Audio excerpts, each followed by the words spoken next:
Second application of Gauss law, electric field intensity due to infinitely long thin plane sheet of charge. Here we take a plane sheet of charge. Charge is distributed on the surface. So we define surface charge density. It is charge per unit area. To apply Gauss law, we need to imagine a Gaussian surface. Gaussian surface is a cylinder of radius r and length L. Okay. According to Gauss law, we know flux is charge upon epsilon naught. So d phi is equals to dq by epsilon naught. Okay. We even know flux is E dot ds. So let us say take some surface elements. If you take a surface element at the end A of the cylinder, the area vector points normally outwards and electric field also in the same direction. Similarly, at the end B, both area vector and electric field are in the same direction, but on the curved surface, the area vector and electric field are perpendicular to each other. Okay, so we know d phi is E dot ds, means E ds cos theta. For the curved surface, ds and E are perpendicular, so flux will be 0. Okay, from the curved surface, the flux will be 0. So total flux will be given by only the end faces. On the end A, flux is EDS. On the end B, also the flux is EDS. So total flux will become 2EDS. So from equation 1 and 2, we can write 2EDS is equals to dq upon epsilon naught. 2EDS is dq by epsilon naught. Or it becomes this dq. You know sigma is dq by ds. So dq is sigma ds. So we get 2EDS is sigma ds upon epsilon naught. Or this further gives us electric field is sigma upon 2 epsilon naught. Here ds cancels out. Okay. We know electric field is a vector quantity. So we will write it in vector form. Magnitude is sigma upon 2 epsilon naught. And we have a unit vector n. This unit vector will point in the direction normal to the sheet. What is the direction of electric field? It is normal to the plane.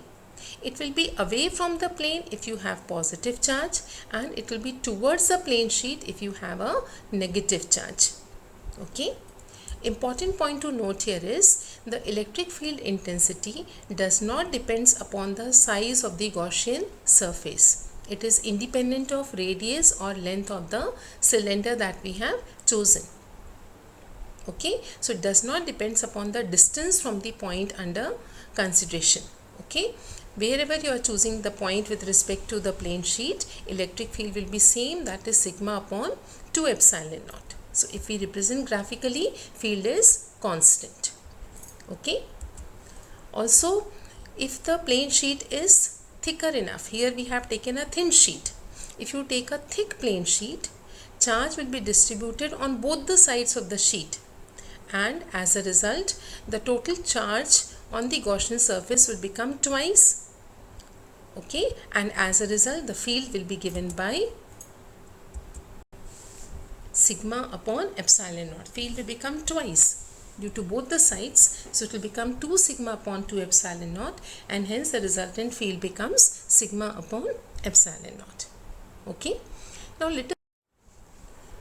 Now let us take electric field intensity due to two parallel infinitely long thin sheets of charge. It is just application of what we have just done. We have a plane sheet with surface charge density sigma 1 greater than sigma 2. You are taking two sheets. Sigma 1 is greater than sigma 2. First sheet with charge density sigma 1, electric field will point normally outwards. Okay. We take second sheet, charge density sigma 2. Here also the field will point normally outwards in both the directions. Okay. Now we can choose 3 different positions. First, on the left hand side of the first sheet, then between the two sheets, and on the right hand side of the second sheet. What we can see is on the left hand side, this E1 and E2 are in the same direction. So these two fields will add up and the result will be in the region 1, the field will be towards the left. Now between the two sheets in the region 2, E1 and E2 are in opposite direction, but E1 is greater than E2 because sigma 1 is greater than sigma 2. So field will again point towards the direction of E1. And on the right hand side of the second sheet in the region 3, again both the fields are in the same direction due to first and second, hence the field will be towards the right, okay, as seen in the figure. Let us write the magnitude. So in the region 1, what is happening? E1 and E2 are getting added up. So E1 will be sigma 1 upon 2 epsilon naught, E2 will be sigma upon 2 epsilon naught. When you add both of them, result will be sigma 1 plus sigma 2 upon 2 epsilon naught. Okay. In the region 2, fields are in opposite direction. E1 and E2 are in opposite direction. So resultant will be E1 minus E2.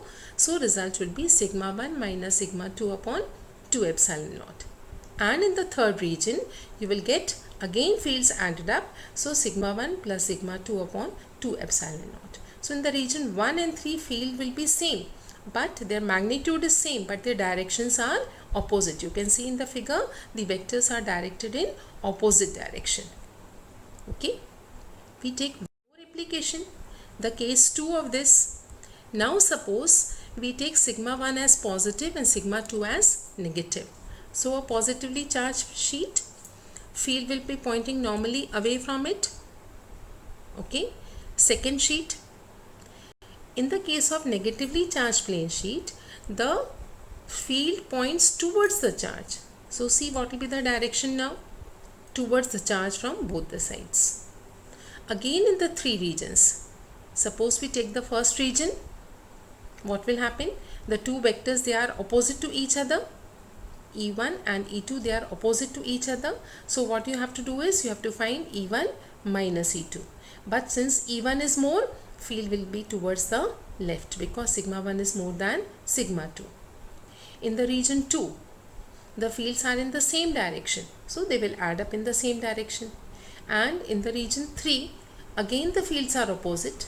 So the two vectors will subtract. You will have E1 minus E2. But E1 being more, the field will be towards the E1. That is towards the right. Okay. Let us write the expressions now.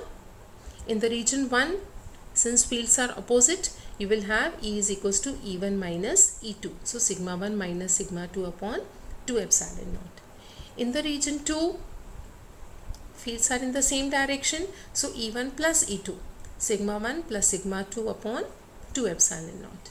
In the region 3, again you will have field is given by E1 minus E2 because they are in opposite direction. So sigma 1 minus sigma 2 upon 2 epsilon naught. Okay.